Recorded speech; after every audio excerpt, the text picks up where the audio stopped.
সিনা চাকনি অনেক আলেম ভাইরা ভুল ওয়াজ করে থাকেন, শুদ্ধ করে নেবেন, না হলে ঈমান চলে যাওয়ার সম্ভাবনা আছে। ভুল ওয়াজটা হলো এরকম, জিবরিল ফেরেশতা নবীজির কাছে আসলো, এসে নবীজির সিনা মুবারক চিরে ফেললেন, কেটে ফেললেন, ছিঁড়ে ফেললেন। এরপর নবীজির ভিতরে কিছু কালো কালো ময়লা ছিল, আবর্জনা ছিল, অনেকে ইংলিশে কয় শর্টকামিং ছিল। এই ময়লা আবর্জনাগুলি রসুলের ভিতর থেকে বের করে ফেলে দিয়ে তারপরে নবীজিকে আবার সিনা মুবারক জোড়া লাগাই দিছে।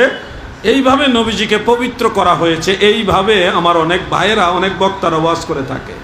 এইভাবে যারা ওয়াজ করেন, আল্লাহর দোহাই লাগে, খবরদার, আগে করছেন তওবা করে নেন, নবীজির কাছে ক্ষমা চান, আল্লাহর কাছে ক্ষমা চান। ওয়াজটা এইভাবে না, ওয়াজ এইভাবে না ভাই। সঠিক ওয়াজটা আপনাকে জানতে হবে।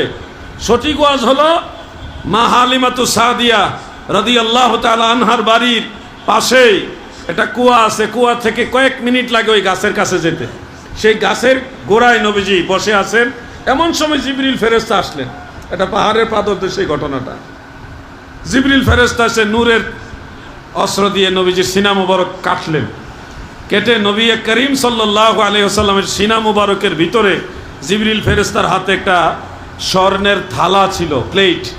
সেই থালার ভিতরে নূর ছিল। এই নূর নবীজির সিনা মুবারকের ভিতরে ঢুকাইছেন। এটাকে বলা হয় নূরুন আলা নূর, নূরের উপরে আবার নূর দিয়েছেন। দেওয়ার পরে শোনেন, আমার নবীজি তো রাহমাতুল লিল আলামিন, সমগ্র সৃষ্টি জগতের রহমত। তাহলে এই সৃষ্টি জগতের ভিতরে তো ইবলিস শয়তানও আছে, আছে না? শয়তান তো সৃষ্টির ভিতরেরই একটা অংশ। তো সবার জন্য নবীজি রহমত।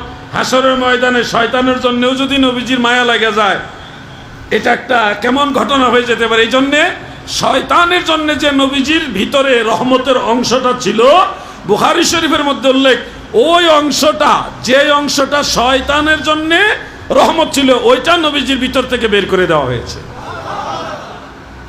এইখানে এসে অনেক বক্তারা ভুল ওয়াজ করে কই নবীজির ভিতর থেকে ময়লা বের করে ফেলেছে। নাউজুবিল্লাহ বলেন। ওয়াজ আগে শিখতে হবে। বড় মুহাদ্দিস শেখুল হাদিসের সোহবতে বসতে হবে। ওয়াজ আগে জানতে হবে। না শিখে ওয়াজ করো, নিজেও বেঈমান হইবা, মানুষকে বেঈমান বানাইবা।